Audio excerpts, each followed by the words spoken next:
Alright, hello everyone, welcome to Trade Breakdown on EU. Now, this is a trade breakdown from last week. It's a bit delayed because I was traveling and I had a sore throat, which you could probably guess from my voice, but forget about it, it's not a big deal, right? Now, let's move on to the breakdown. Okay, so we're gonna start off with the 4 hour time frame because that's where the trade idea was based on, right? Now, based on range trading, we know that what happens is that we get this range low and range high right here. And what happens is that price ranges or consolidates inside this range. And then when price is about to break out of this range, what happens is that price first takes out one side of the range or one extreme of the range, and then the drawn liquidity for us becomes 50% of that particular range and then the opposing end of that range, right? Now what you need to remember is that even when price continue its journey towards the opposing end of the range or our drawn liquidity, it doesn't move straight away in a straight line, right? It always moves in expansions and then retracements and then another expansions towards those drawn liquidities. Now the first retracement of after the expansion occurs when 50% of the range is taken, right? Or an inside range high or low is taken, right? In this case, we've got this inside range high which was taken, and then after that we had a retracement towards either a key level on the same time frame or a higher time frame, and then we continued our journey toward the opposing end of the range, right? What happened is a price and that retracement profile test a key level, and then again it continues its journey higher and reaches the opposite end of the range. Now here on the charts you can see that we've got this range low and this range high right here, right? Now what happened is that price took out this range low, right? Now based on range trading mechanics and dynamics, after a range low is taken, what happens? Thing that happen is that then price starts its journey higher, right? Now what you also need to know and remember is that choosing a range high or a range low also has a proper framework and logic behind it, right? And it takes a proper thought process in deciding the range high and range lows. And also there is a huge higher time frame framework behind it, right? So you're gonna learn all of this in later chapters, and don't worry, I'll teach you those things at the right time throughout these 7 levels of CPI. But in a nutshell, this is how range trading works, right? You should note these things down. Now going back to the charts, we can see that after price took out this range low, our drawn liquidity became what? It became the opposite of the range and the 50% of the range, which is this high right here, this inside high right here within the whole range, right? Now price expanded higher and took the range high and 50% of the range. And after that, you know what happens more often than not. Remember what I told you a moment ago. More often than not, after price takes out an inside range high which lies in the 50% of the range like this, right? Or reaches the 50% of the range, what happens is then price has a retracement profile, and after that retracement profile, price either expands higher or continues journey lower. Now in this case, what I did is I expected this retracement profile on the 4 hour with a 15-minute entry, right? 15-minute time frame entry. Now the thought process behind this was based on a logical framework. So first of all, we took out 50% of the range, which is this range high right here, and now based on that we can expect a retracement profile before we can move on and expand higher and continue our journey towards the opposing end of the range right here, right? Now another thing is the time of this retracement profile right here. You can see that if we plot on the opening times on this day, Thursday, you can see here we've got this opening time there, here, and there we got the closing time of Thursday, right? Now you can see that right away after opening time we went straight away into an expansion and took out that range high right here, right?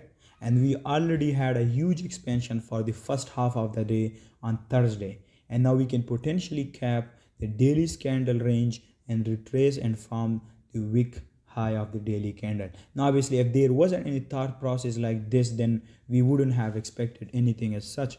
But right here we've got a proper reason as for why price should retrace before moving higher, and for that we matched it with the daily intraday time of New York kill zone and London close kill zone, right?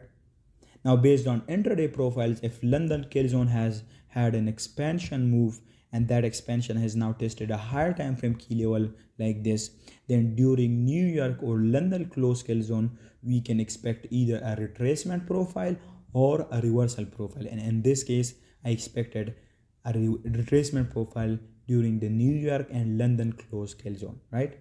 Our first objective is gonna to be expect a retracement profile, and then we're gonna see the price action on the lower time frame and decide whether we want to expect a reversal profile, right? And want price to continue going lower, right? Now, after that retracement profile is ended, price can again go to another expansion profile again and continue its journey higher. But in this case, I exploited this retracement profile here on the 4 hour on the 15-minute time frame, and I took a short trade there. That's the logical framework and thought process behind the trade idea. Now, right here, you can see that price took out this range high with this big candle right here. And coincidentally, this candle is formed at the 5 a.m. Eastern time, right? So this candle has taken out a key level in the form of this range high. It's formed at a key level, a key time, right? Which is the 5 a.m. key time. And not only that, it was purged at a key time, which is the 9 a.m. Eastern time. So you can see based on these factors, we can potentially regard this candle right here as a CRT for us, and we can trade it on the lower time frames, right?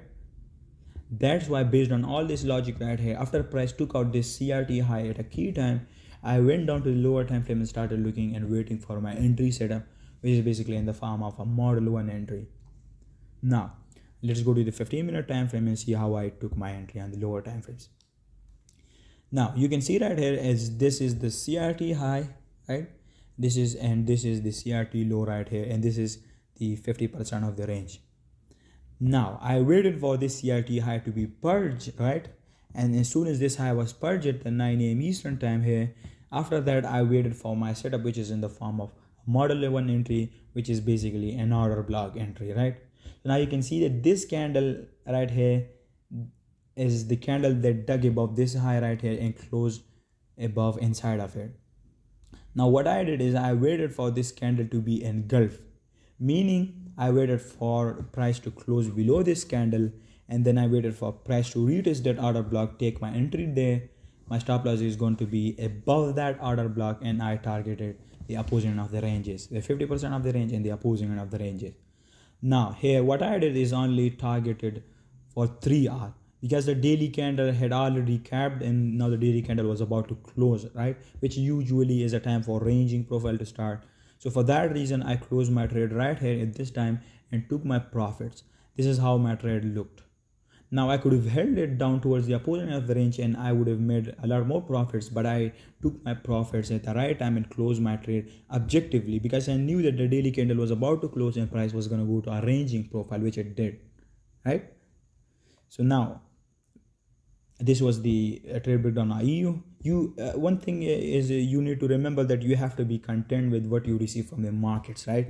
And never see perfection. If you are going to see perfection every time and always adjust your model based on just a few minor factors, then it's not going to end up good for you. Your objective as a trader should be always to only follow your brain and follow your routine consistently with discipline, right? Now, based on all of the breakdowns that I've shared with you till now, you could see that all of my entries have a specific logic behind it, and almost all of my entries are pretty much the same, right? And that's exactly what your aim as a trader should be. All of your trades must look like the same, feel like the same, and obviously they're gonna look the same, so they're gonna be boring as fuck, right? This is exactly what your aim should be. You should see a proper theme and a proper pattern behind your trades, and the thought process, the higher time frame thought process and the lower time frame entries should be the same and look the same and feel the same, right? That's your aim as a trader. And obviously it's going to be boring, it's going to be repetitive, and that's exactly how it's meant to be. If you're always seeking for excitement, then I'm sorry, but it's not going to end up good for you. Yeah.